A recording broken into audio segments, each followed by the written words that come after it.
Hello, everyone, and welcome back to National Park After Dark Trail Tales Edition, Spooky Trail Tales Edition. Yeah, happy spooky season, everybody. We have lots of fun episodes, lots of fun stories for you all today. As always, thank you so much for writing in. If you are interested in writing in your own trail tale, please go onto our website, npadpodcast.com, and there's a submission link to send in your own trail tales, which we always love to hear. Yep, and every story this week is creepy coded a little bit to keep on theme with October. So would you like to go first, or would you like me to start us out? I can go. Mine's fun. Okay. Mine is titled Internet Satellite or UFO Cover-Up. Dun, dun, dun. Hi, Cassie and Danielle. I'm a new listener of the pod, but became quickly obsessed after listening to a couple of episodes on a whim recently when NPAD came up in my suggested podcasts. I am an avid podcast listener, and your podcast encompasses everything I love in one: the paranormal, spooky stories told in first person, true crime, and of course, national parks, camping, and adventuring. First off, to give some backstory, I grew up right next to a national park. Though probably one of the least exciting, it's beautiful nonetheless and actually pretty high up there on the most visited list, Cuyahoga Valley National Park in Ohio. I grew up in the neighboring suburb of Bath and spent many days in the park hiking, running the trails for cross-country practice, and working at a farmer's market during the summer in Everett, the ghost town with abandoned houses. Aside from that, I've been visiting national parks since early high school with my dad, sister, and grandma. One of our first was to Sequoia National Park on a road trip from San Diego, where my dad and grandma lived at the time. My dad moved there when I was 12, and my grandma had lived in California our whole lives. So every trip my sister and I had with them growing up was very special. The second trip we took with them was to Yellowstone and the Grand Tetons, which is still to this day one of the best experiences of my life. I was having a difficult time leading up to it, and that trip healed me in ways I can't even begin to explain, as well as fully solidified my love for nature, travel, and the mountains. We went on to do more during the rest of my high school and college years, including the Smoky Mountains, Mammoth Cave, Joshua Tree, the Grand Canyon, Redwoods National Forest, and Yosemite, but it started to become difficult for my grandma to do so much hiking or long drives, and even more difficult for everyone to find the time off that aligned, let alone agree with what we wanted to do. My sister was always more of the, let's stay in a lodge and spend most of our days driving the park looking for wildlife, or in air-conditioned museums where taking the occasional leisurely stroll. While I craved more difficult, longer, faster-paced hikes and adventures, camping and roughing it a little. My dad was in the middle trying to appease us both. So along the trips growing up were so special to me, and I could tell you many stories from there, like how my sister is an expert manifester and we encountered a baby black bear climbing a tree mere minutes after she said she wanted to see just that, or how in the Grand Tetons we went back and forth the entire time on whether the moose welcoming us into the park was real or mechanical, and our running joke was, but I saw its head turn. And then we saw a real baby and mother moose standing in the river on the way to the airport in Bozeman, Montana. Or when we had to cut our trip a day short in Yosemite due to the town going into COVID lockdown and the power going out in our Verbo, forcing us to evacuate. But I digress. So many national park adventures. So eventually I began planning my trips with adventurous friends and met my partner who is equally into and more experienced in adventure, camping, and road tripping as I am. Thus, in our first 6 months of dating, we planned a trip with a couple of my college friends who lived in Idaho to Utah's national parks of Arches, then a road trip stopping at Bryce Canyon and Zion, with our final stop being LA to visit some of my parents' family. In mid-August of 2023, we met up with our friends late the night of our arrival at the campground right outside of Arches in the small desert town of Moab. The following day, we did probably the most popular and crowded hike in the park to see Delicate Arch. Tried to stay cool at the Moab Food Truck Park, and did another amazing hike outside of the park in Moab to a small watering hole. It was full of people and children playing in water, so we didn't go in. However, my partner saw a man with his dog walking up higher on a ridge alongside the trail, and we decided to check out where he was going. What he found was a beautiful, secluded pool of crystal clear water directly above the pool below that had a small waterfall leading into it. He waved me up from above, and hoping my friends didn't mind, I told them I was going to check it out and made my way up the ridge. My friend was having knee issues at the time, so we were taking it easy. When I got there, it was just him, and we had a beautiful few minutes alone waiting in the pool and gasping in awe over the view of the specialness of being up there, just the two of us. On our way back, we encountered some wild dogs, who we luckily saw quickly enough to back away from, and ran into another braver hiker who went right up to them and tried to pet one of them before it growled at him and the dog sprinted off. After some much-needed rest and showers at the campground, we headed back into the park to embark on a stargazing mission. A coworker had texted me telling me that there was going to be a meteor shower that night, so we were expecting to see some shooting stars, but we weren't expecting or prepared for what we actually saw. We drove around for a while looking for a good spot where it wasn't too crowded, but where we wouldn't be completely isolated. We saw in the park brochure that there was a lookout off of the Windows Road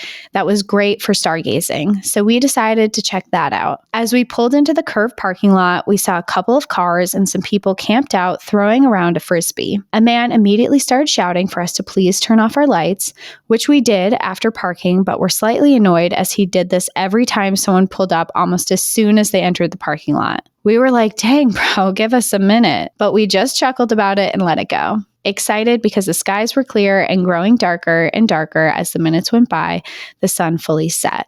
It was gorgeous. We sat down on the edge of the curb and laid back on the rocky ground using our shirts and sweaters as cushions. We immediately saw several shooting stars and were oohing and awing quietly while using an app on our phones to look at the constellations. We could see the Milky Way more clearly than I ever had. I felt fully content being there with my friends and partner and the cool desert night air, laying on our backs, gazing at the wonders of the sky. After probably 15 to 20 minutes of hanging out there, we saw something unexpected. A trail of 12 bright lights that looked like stars or planets in a perfect row, moving in a diagonal line across the sky. They were literally in perfect formation, moving in a line in unison. We started to hear murmurs and gasps in the lot from the other people, saying, "Hey, do you see that?" At the same time, my partner was pointing into the sky, saying loudly and repeatedly, "Guys, what the fuck is that? No, seriously, what the fuck is that?" People were exclaiming in awe, gasping, laughing nervously. Someone called out, "Has anyone ever seen that before?" We all said no and shook our heads in disbelief. I watched as it began to fade into the Milky Way. "It's going into the Milky Way," I exclaimed as I tried to capture photos of it. We didn't know what it was, but my mind immediately went to aliens and UFOs, some sort of extraterrestrial life. I was in awe, but also a little scared and was prepared for the sky to start melting or chaos to ensue, a UFO to beam us up, etc. My friend beside me, always a rationalist, said, "Guys, I think it's a satellite." She even pulled up an article to her phone, but we were all too stunned and surprised by what we were seeing to think logically. My partner was like, "I've never seen anything like that kind of satellite in my life." And I kept saying, "But look at all the other satellites. They're so tiny and dim." There was no way that this was a satellite. Then we noticed a black SUV pull into the drive. A man got out and had a brief conversation with the group across the lot from us. We heard him say, "Oh yeah, that's just the Starlink satellite from Elon Musk," or something along those lines. I couldn't make out what else he said, but the people around us seemed to settle and the energy calmed. Then, to our surprise, the man just got right back into his car and drove away. He wasn't even there to stargaze. It was like he was on a mission to go tell everyone what it was, which seemed very suspicious to us and had my conspiracy-intrigued partner definitely hinting at a government cover-up. Even after we had a rational explanation, the excitement over the sighting still lingered in the air, and we laughed and joked about it for the rest of the trip, and even saw it again the next evening. After another full day and night of exploring arches in Moab, my partner and I parted ways with my friends and continued our adventure to Bryce Canyon, which was by far my favorite park we visited, though they were all beautiful. It just had such a magical vibe to it, and our stay was nearly perfect. We did run into creepy vibes, however, when we drove up to Rainbow Point, the uppermost point in the park while the sun was setting, underestimating how long it would take to get there. When we did, it was completely pitch black and started to rain, thundering, echoing in the distance. We got out of the car for a few moments before getting the heebie-jeebies and running back into its enclosed safety. My partner said he felt like something was watching us. After moving along and hiking at Zion for a day, we stayed at the beautiful, secluded hip camp outside the park, where we definitely heard, but thankfully didn't see, coyotes that came very close to our camp. I barely slept in the tent that night due to the sounds of critters outside our tent and feeling something hitting my foot through the tent, and our air mattress slowly deflating through the night. Been there, for sure. You were just there. I was just there the other night. I know how awful it is to wake up on the ground. In any case, the sun in the morning over the ranch and rock walls surrounding made it well worth the stay. We rounded out the trip in comfy, clean, and cool hotel rooms in Orange County, LA, eating good food and spending time with my partner's family. It was an amazing trip, and I will never forget the feeling of believing I was seeing something extraterrestrial, even though it turned out to be a very earthly thing, satellite internet. Yep, there it is. Even stranger, though, than the man in the black car pulling up slowly to give us an explanation so shortly after we saw the satellite was the fact upon our return, everyone seemed to know of it and were seeing it regularly. Both my mom and boss that day I returned said they had just seen it too. And my mom told me unprompted before I even told her the story. Literally, no one had mentioned it or seemed to know about it before we left. It could just be that it was visible only at a certain time or it was going through a test run or something. But my partner and I still talk about how strange and mysterious the whole thing felt and like to conjecture about conspiracy theories. Anyway, thanks so much for reading this if you do. I really enjoy the podcast. It has truly brought more depth and richness to my understanding of these parks, as well as inspired me and cautioned me to prepare better for my next adventures. As I write this, I'm preparing for a trip to Olympic and Mount Rainier with the same group of people, and I'm hoping I come away with more trail tales to share, though nothing too crazy or terrifying. So with that, thank you for reading this and for creating such a great podcast. I've attached some photos of the trip and of the satellite, which you are free to share. Remember to always enjoy the view, but watch your back for strange things in the sky and men in black who swoop in with all too convenient explanations. Jenny. Well, I agree that it's a cool memory to have, even if you're like, oh, it's just a satellite, which I do think that I do understand that no one was talking about it. And then all of a sudden it felt like overnight everyone was talking about it. And it must be because it was visible. Yeah. And it made like this grand appearance. I remember the first time I saw them because I was out camping too. And I was sitting around a campfire with a bunch of other people. And suddenly we all looked up, saw the string of lights, and we're like, what is that? And for a minute, I was like, oh my God, are those aliens? And then someone was like, oh, that's Starlink. Those are the satellites. And then we were watching them and they were there for a while. And then everyone started talking about them. And then I Googled them because I was like, what are you talking about? Like, I've never seen this before in my life. And sure enough, the Google photos versus what I was seeing was like the exact same thing. I just Googled it because I've never seen it I've only seen real it life. Once.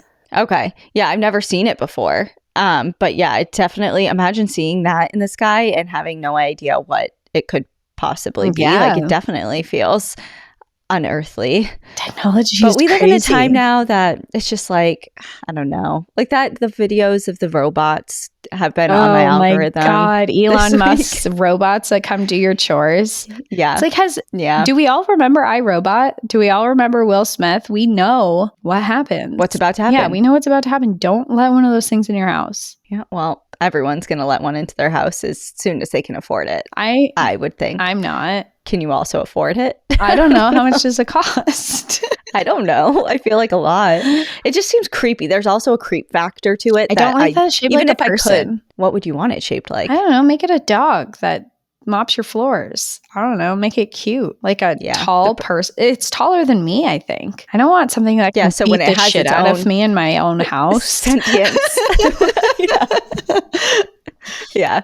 I don't know. What I was trying to say with that is like, I feel like the magic of the unknown and stuff is just kind of dissipating over time, especially as technology moves forward. And because I feel like now people are going to be like, oh, it's this new whatever.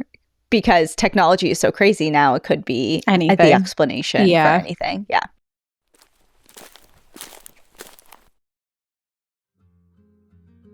This show is sponsored by BetterHelp. This month is all about costumes and masks and dressing up as other people, but sometimes some of us feel like we wear a different type of mask to hide our true selves more than we want to, either at work or in social settings, and sometimes even around our own family. Wearing masks should be for Halloween holiday fun, not for every day, and therapy can help you learn to take off those masks and let your true self shine. Through therapy, I personally have found helpful coping skills and ways to manage my true self and identity, even when I'm not exactly thriving or living up to societal expectations. Through my time in therapy, I've learned to manage my anxiety around that and have found it's okay to not hide behind any shame. If you're thinking of starting therapy, give BetterHelp a try. It's entirely online, designed to be convenient, flexible, and suited to your schedule. Just fill out a brief questionnaire to get matched with a licensed therapist and switch therapists at any time for no additional charge. Take off the mask with BetterHelp. Visit betterhelp.com/NPAD today to get 10% off of your first month. That's BetterHelp, HELP.com/NPAD.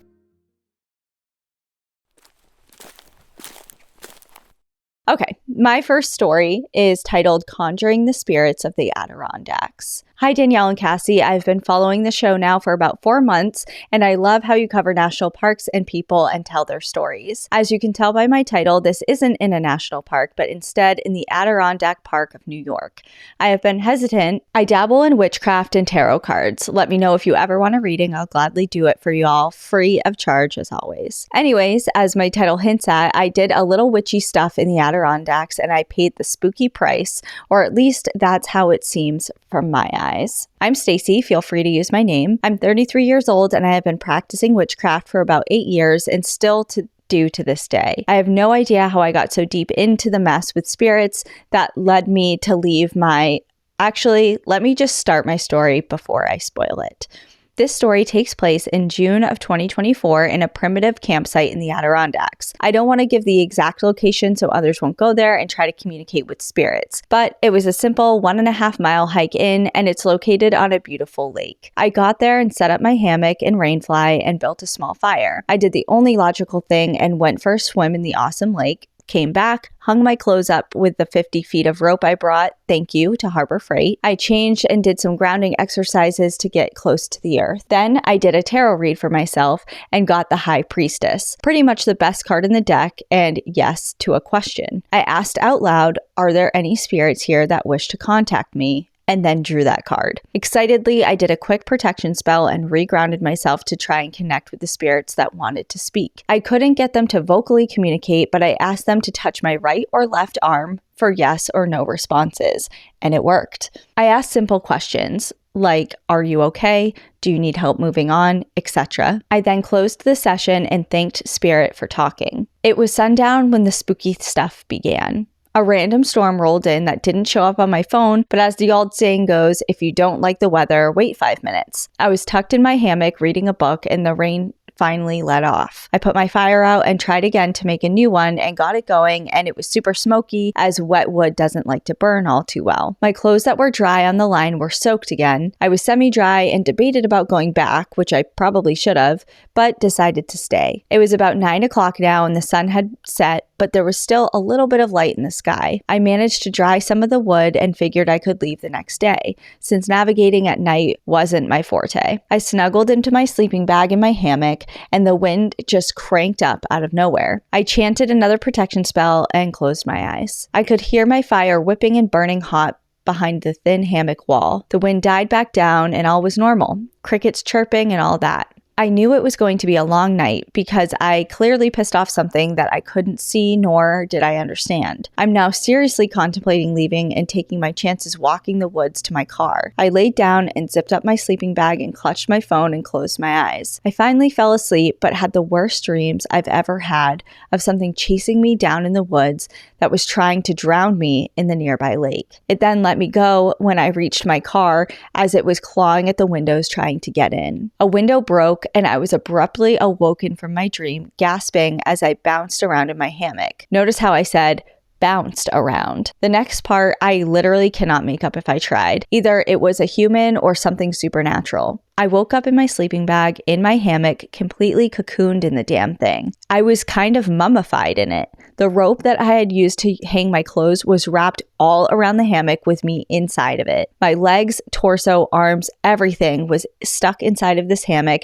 As I struggled, I felt something touching my face, and it was the end of the rope. It wasn't knotted, but it was looped under a few courses of rope. I bit down in my struggling frenzy and shook myself loose and got out of the hammock as fast as I could. It took me about 10 minutes of panicking and struggling to finally get free. I've never taken things down so fast and packed my soaking clothes, which were now on the ground, laid out as if the rope was lowered down and taken from the spot. I got back to my car as the sun was breaking the night sky, and I chucked everything in the passenger seat of my Forester and went home. I cried the entire way, but never ever told anyone about it until now. I did another protection spell and have not returned to that site or done anything else trying to contact spirits since then. I also have not had any issues at home involving spirits. Love you both. Thank you for all you do, and for God's sakes, don't mess with spirits in the Adirondacks. Love, Stacy. So they just like whipped her up in her. That's so scary.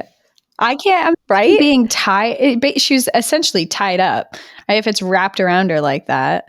Yeah. That's so scary. Isn't that freaky? That's so freaky. At first I was like, okay, you did say that there was wind happening. But wrapped around you so like precisely. Yeah. And all the clothes would just be like laid down on the ground perfectly.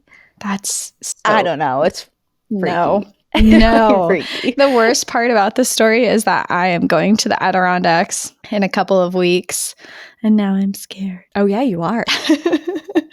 Well, Are you going to be conjuring spirits? Probably not. Probably not. Knowing myself, I probably will not be doing that.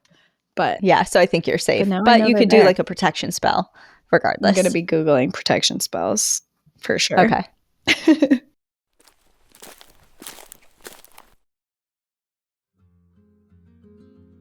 I have a list of things I try to accomplish each and every day, and not just work items, I mean for myself as part of my wellness routine. The easiest part of that is drinking my AG1 every morning. In just 60 seconds, I get my daily dose of vitamins, minerals, pre- and probiotics, adaptogens, and more. But not only that, AG1 has helped support my gut health by increasing the amount of healthy bacteria in there, which works to reduce bloating and improve my digestion. It's gotten to the point that I literally notice the difference in my digestion on the days that I don't take AG1 versus the days that I do.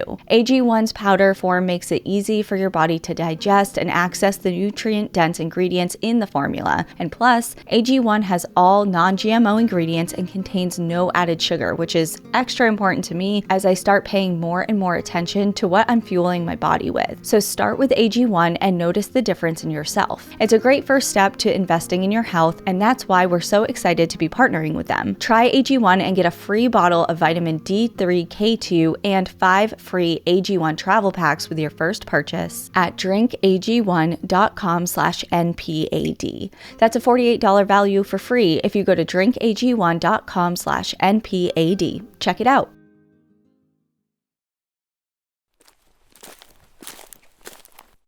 All right, my next story is titled, "He's Sitting Right Over There. Can't You See Him?" No. Sorry. Hi, NPAD. I'm Sam, and you can use my name. I've been a huge fan of the podcast for over a year now and have almost completely caught up. I feel like we have been friends for the last year. I've laughed with you, cried with you, mourned with you, and been scared during ghost stories in my shower or of creepy men on my hikes with you. That being said, let me tell you my tale. This was not in a national park, but in a cemetery in Indiana. My grandmother died about a week before my 3rd birthday in 2004. I don't remember much about her, but have always felt so connected to her through exploring our Appalachian heritage, specifically East Tennessee. As you know, we are very superstitious. About a year after her passing, we went to visit her grave. My mama, dad, and my little brother, who was 2 at the time, were there. I called my parents to get the details straight, and here is what they said. We were standing by Grandma's grave when I turned around, pointed up a hill behind us, and said, "Why is that man sitting there alone?" My dad turned around to an empty cemetery and said, "Who?" I told him there was a man sitting there all by himself. My parents both looked at the empty hill and laughed a little, telling me that nobody was there. I insisted that a man was sitting there and began describing him. I told my parents he was in a red chair, wearing a jean shirt, had a beard, and was holding a drink. They continued to assure me that nobody was there, but I continued to press on that a man was there in a red chair. After a little while, we decided to head home. My dad loaded us all up in the vehicle and decided we would go look up the hill because he thought it would be funny. Obviously, nobody was there, so what's the harm? My dad described climbing up the hill and seeing nothing but an empty cemetery. And when he looked down to walk back to us, something caught his eye. A headstone laying on the ground with a small picture of a man with a beard, holding a beer, wearing a denim shirt, and sitting in a red chair. No.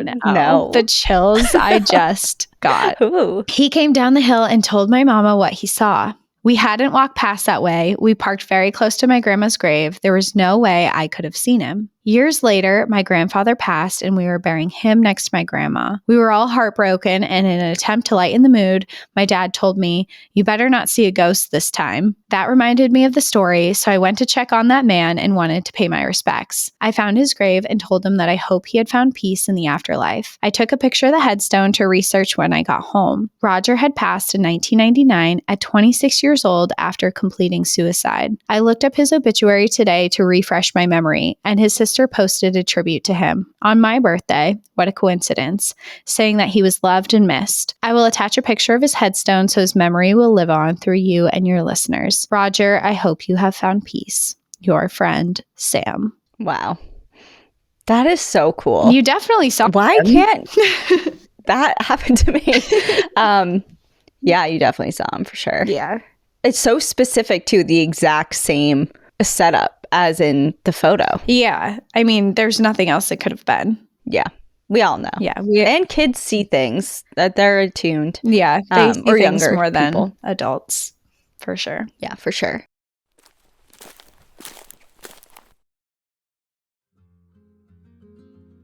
For all of the beauty brands out there, it's really frustrating that a lot of them don't understand my hair. It's dense and wavy, but not quite curly. Kind of frizzy, but not always. I don't really fit neatly into one category for hair care, and thankfully, I don't have to with Prose. They have a formula that can address my need for frizz control without dulling my natural waves, which makes sense because it's based on me. Since 2017, Prose has transformed traditional hair care and skincare with a made-to-order model that reduces waste, celebrates unique beauty over a one-size-fits-all beauty standard, and works better than off-the-shelf alternatives by enlisting the help of cosmetic chemists who take the results of your 80+ unique factors to personalize your unique formula. I love my natural hair, and it's easily the top physical attribute that I get complimented on. So with my Prose custom hair care formula, my hair's less frizzy, has more shine, and my waves are more manageable. Prose isn't just better for you, it's better for the planet. They're a certified B Corp, cruelty-free, and the first and only carbon-neutral custom beauty brand. Also, their review and refine tool adjusts my formula to keep up with the changes and seasons in my life, like recently when I moved and changed up climates.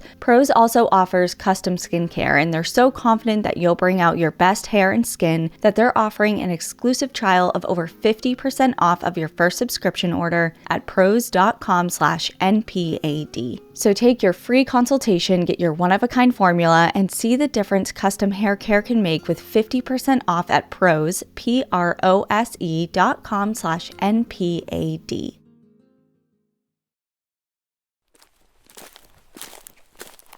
Okay, my second story is titled Not Even Kind of a Trail Tale. Perfect. Hi, ladies. This is actually my third submission. What can I say? I've lived a bit of a crazy life. The first two were legitimate trail tales, but this one has nothing to do with the outdoors, animals, or national parks. It's just some spooky stuff that happened to me that I knew you guys would get a kick out of. For some context, I served in the Marine Corps for 9 years. My first deployment to Afghanistan ended rather abruptly after I was shot while on a mission and flown home to recover from multiple injuries. Along with the many surgeries, physical and occupational therapy, there were many side effects like poor sleep, nightmares, and so on. With all of this, there was one experience in particular that will forever stand out to me as the most startling. I was asleep in my hospital bed, exhausted and recovering from a long surgery earlier that day. I was in a deep sleep but had a lucidity that made me aware of my body outside of myself. It was as if I was watching myself from the side of my hospital bed. In this state of awareness, I was able to witness as Marines who were represented by different uniforms from past and present appeared out of nowhere and began to walk towards me, circling my bedside. They were silent and calm, I would say even peaceful. I knew they had no ill intent towards me, but I also knew that they were there to take me with them. They were serving as escorts to the afterlife,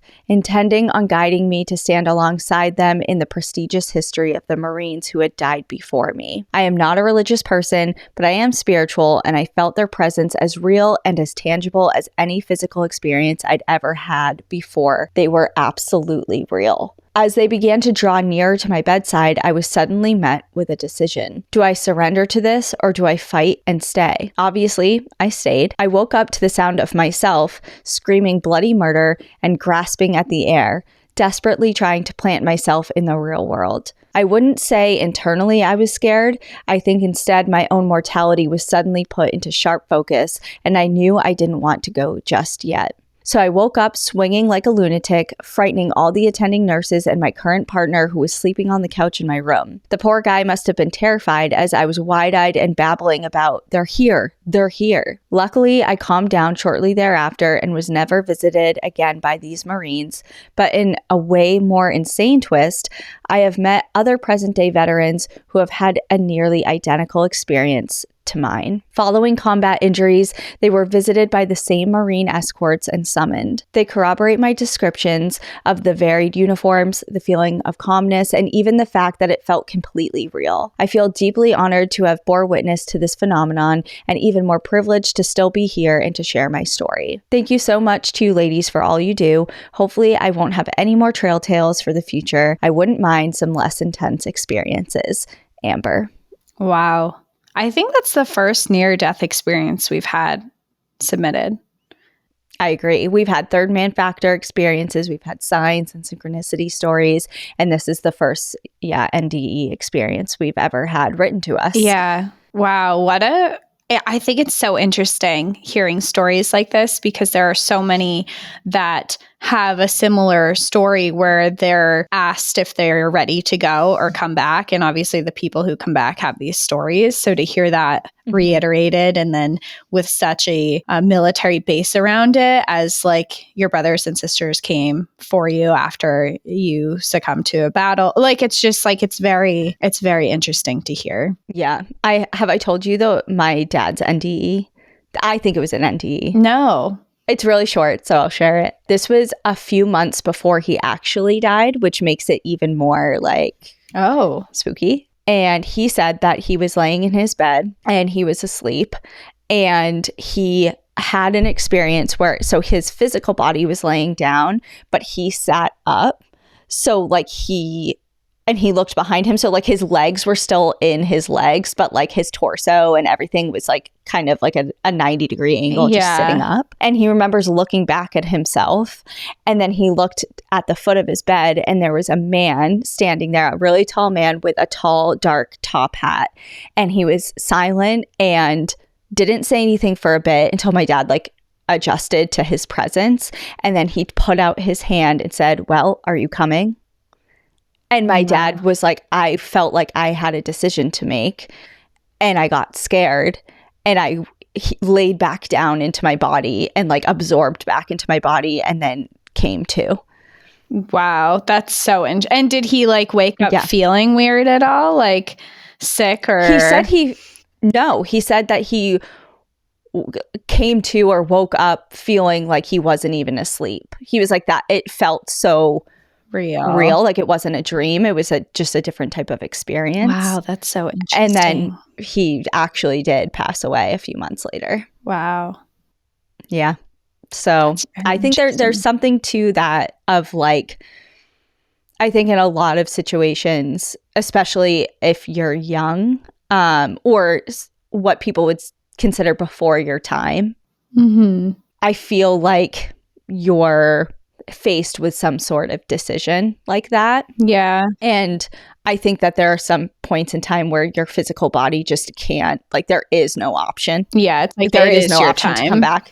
It is your time. Yeah. But I remember it's just so interesting because I the first thing that I said to Ian in the hospital room before anybody else was able to make it, I was just like in my mind pleading with him. I was like, if you are somewhere right now where you are able to come back, like, please come back. And I just kept, like, it was just so vivid in my mind of like, I know you're in you can make a decision right now, I think. So like, please come back. It's like there's still time to choose to come back. Right. And then literally like 20 minutes later, the doctor came in and he said, I can tell you with 100% certainty, he can never physically recover from this. So even like he will be in a vegetative state his entire rest of his life if he survives, you know, like his physical body just was literally unable to continue on. So I feel like in those situations it's different, but in situations like Amber's where you just had like a significant injury or a surgery or whatever, I don't know, every NDE I've ever heard people explain this of like feeling like they have this choice to make. And they either make it for themselves or they're like, oh no, I want to stay. And they're like, nope, not your time. And they get like shoved back into their body. Yeah.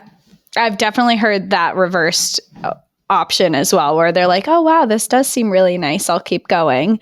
And then whoever's on the other side is like, nope, just showing you, get back in there. Face palm back. Not yet. Just something to look forward to, but go on back.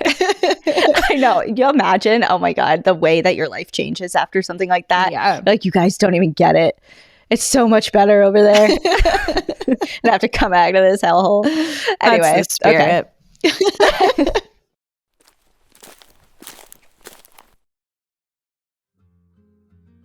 I love having coaches because I do my best with professional help by my side. I've had athletic coaches, writing coaches, and even spiritual coaches. And now I have the world's first handheld metabolic coach, Lumen. It's a device that measures your metabolism through your breath. And on the app, it lets you know if you're burning fat or carbs and gives you tailored guidance to improve your nutrition, your workouts, sleep, and even stress management. All you have to do is breathe into your Lumen first thing in the morning, and you'll know what's going on with your metabolism, whether you're burning mostly fats or carbs. And then, Lumen will give you a personalized nutrition plan for that day based on the measurements you blow in the morning. You can also breathe into it before and after workouts and meals, so you know exactly what's going on in your body in real time. And Lumen will give you tips to keep you on top of your health game. And this is all really important because metabolism is your body's engine. It's how your body turns the food you eat into the fuel that keeps you going. And because your metabolism is at the center of everything your body does, optimal metabolic health translates to a bunch of benefits, including easier weight management, improved energy levels, better fitness results,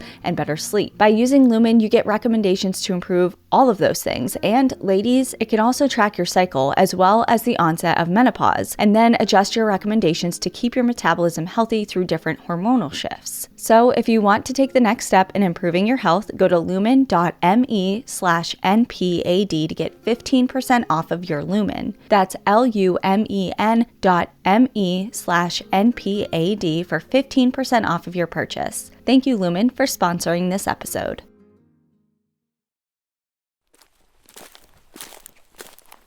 All right, my next story is titled Spooky Voices on the AT. Hi, Cassie and Danielle. My name is Ella, and I've been a longtime listener of your podcast. You ladies have been my go-to listen on all of my adventures since I found you all in 2022. I recently finished my solo through hike of Appalachian Trail 2 weeks ago, which, as you can imagine, yielded a ton of trail-worthy stories. Congratulations. That's amazing. Big accomplishment. Yes. Before I go into my story, I have to share this tidbit of serendipity that pertains to both one of your episodes and the start of my thru hike. I am from Maine and for the longest time have been dying for you to cover the story of Don Fendler. He is a complete legend in our state, and I actually got to meet him in elementary school when he came to do a big book signing. Sadly, he has passed on, but even at age 9, I was able to tell that he was an extremely kind and caring human being. A while back, y'all put on a a request on your Instagram story for suggestions, and I recommended that you cover this story in Baxter State Park. Coincidentally, you released that the very day I was flying down to Georgia to start my hike at Springer Mountain. I got to listen to an extra special episode of my favorite podcast on the bus ride down to the airport that day. It felt like the universe was looking out for me as I was questioning my life choices. Anyway, onwards to the original story. This all takes place on the section of the Appalachian Trail in Maine between Saddleback and Sugarloaf Mountain, roughly around mile 2000. For the majority of my time on the trail, I had been hiking alone. I don't entirely know if this is rumor or fact, but some other hikers had alluded that down in Georgia, the gender makeup of thru hikers this year, based on statistics from an online registration called AT Camp, was around 75 to 90% male and 10 to 25% female. This largely, at least for me, remained the case for the rest of my 5 months I was on the trail. I have nothing bad to say about any of my male counterparts. I absolutely adore them, but I got a little sick of sharing a hotel room with 6 guys. Fair. So imagine my relief when exactly 5 months and around 1,980 miles into my hike, I met another girl my age. She ended up being one of the other 2 21-year-old girls I met out there. Upon the first time running into each other, we spent the whole rest of the day chatting away, apparently both feeling afflicted by social isolation. We decided to both camp at the same places, at least until we reached the next hostel in Stratton, Maine. The rest of the day we spent together was amazing and honestly proved to be one of my favorite days on the trail. We talked to a hot ridge runner for almost an hour about the shocking amount of calories we could put away and ran into a lady and pet her pigeon. Odd, I know, still trying to unpack that one. We ended up spending the night together at Poplar Ridge Shelter right after Saddleback Mountain. The weather the next morning proved to not be as beautiful as the day before, but cool and misty weather on the trail wasn't the worst. Pie Queen, the other girl I was hiking with, and I decided to try to increase our mileage for the day. That way we could make it to the hostel earlier the next day. We left around 7:30 in the morning, which now integrated back into regular life feels early, but that was quite a late start on the trail. All the other older men, which was the typical shelter crowd at the AT, had left closer to 6, so we were utterly alone when we set off. We ended up hiking around 8 miles at a shockingly faster pace than we had anticipated, which meant we could sit around at lunch for longer than an hour than we normally would. I filled up on water and we sat inside the shelter, hoping that the mist that had blanketed the forest would burn off in the late afternoon. Around 12:30, if I remember correctly, we set off again. We had only been hiking for about 30 minutes when we hit a steep ascent and we both put our heads down to truck on. Then, out of nowhere, we heard a woman's voice say, "Hello?" It was loud and it sounded very monotone, like there was no emotion behind the voice, but it was definitely someone talking. Pie Queen looked back at me confused. "Did you say something?" I shook my head, also confused.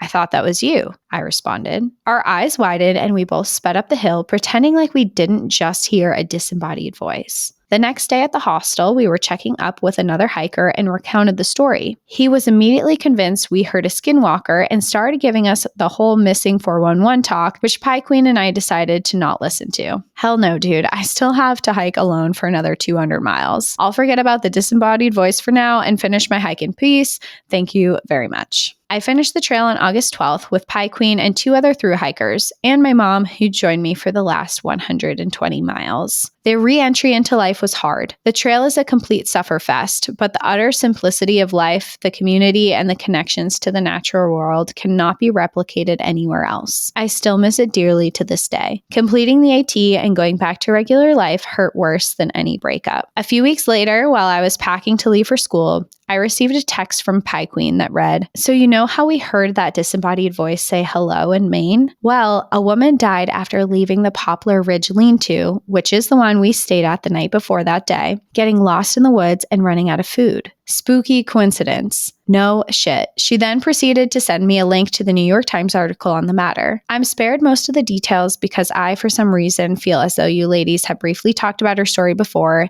and maybe said you were planning to do an episode on it. In short, her name was Geraldine Largay, and on July 22nd, 2013, she accidentally got off the trail and became lost. She waited nearly a month for help, yet was never found even though she was less than a mile or two from the trail. She recorded her experience all the way up until her passing in a journal. Her remains alongside all her gear and her journal were recovered by a logging company surveyor almost 2 years later. This story proved as both a haunting reminder of wilderness preparedness and also a perplexing coincidence. I know this story is a bit long, but I would be so honored if you guys read it.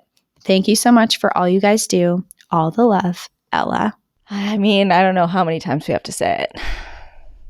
There's no such thing as coincidences. Right? We'll say it Especially again. for you both to hear it at the same time. Yeah. In that particular area. And it's a woman's voice. And you went out of your way to explain and lay the groundwork that, mostly it was men on the trail that you were encountering. And I don't know. It just, there's a lot of, that's strange. Yeah.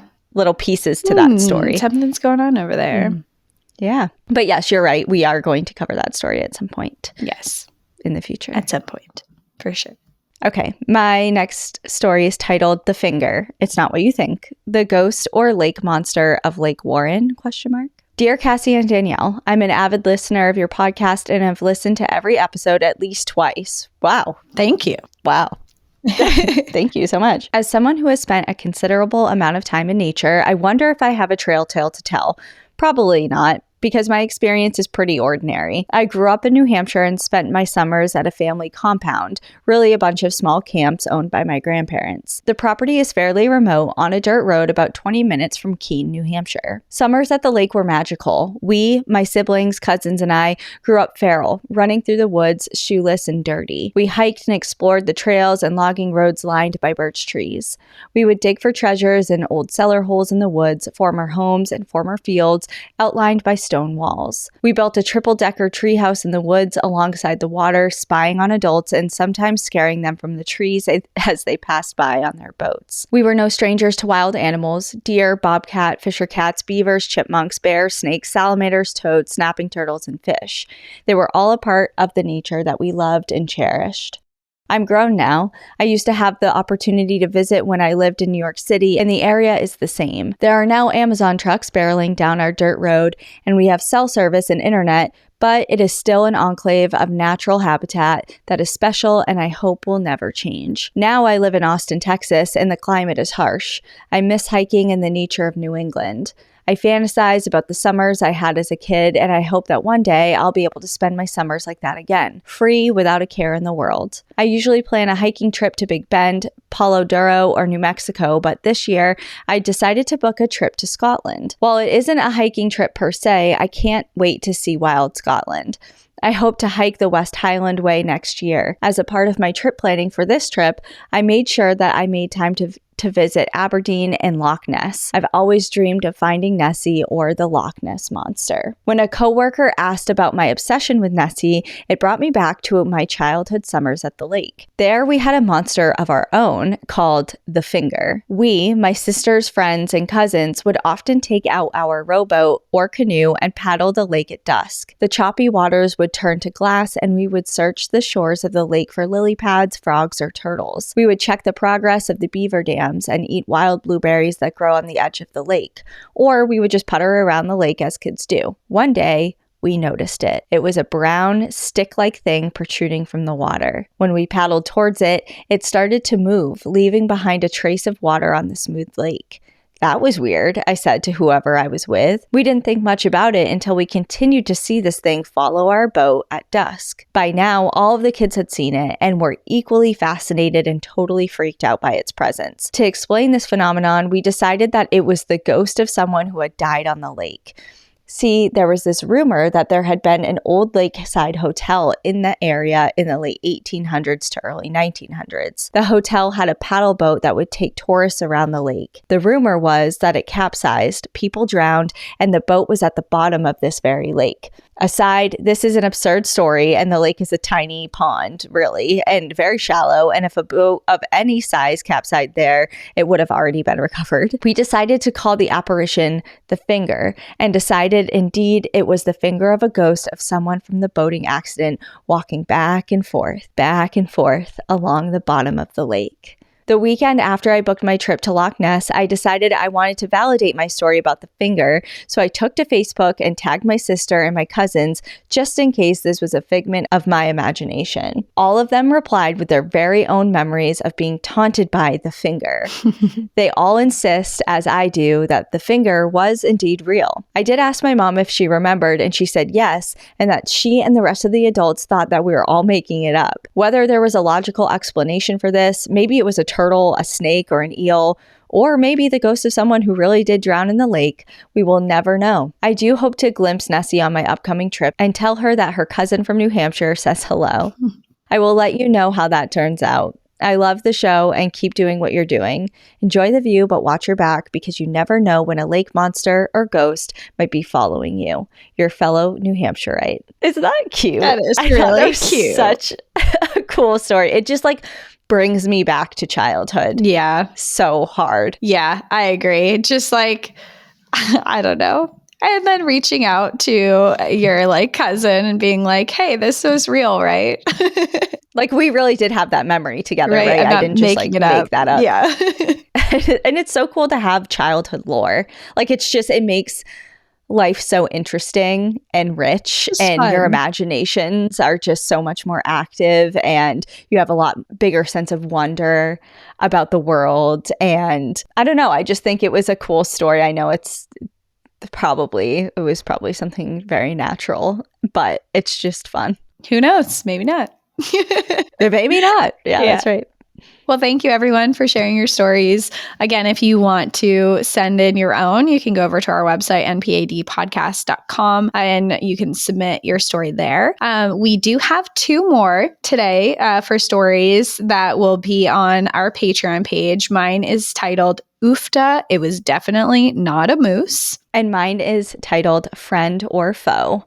And yeah, our Apple subscribers and Patreon subscribers will get access to these 2 bonus stories. Mm-hmm. And so let's go tell them. Yeah, let's go tell them. If you're interested in our Patreon, we just revamped a bunch of stuff last month. We have a book club on there. We have a lot of bonus content. We do bonus live streams. It's a fun time. Go check it out. But for everyone else, we will see you. If you're not going to join us on Patreon, we will see you next time. Enjoy the view. If you refuse us, we'll still have more stuff for you as well. But just in the next episode. So enjoy the view. But watch your back. Bye.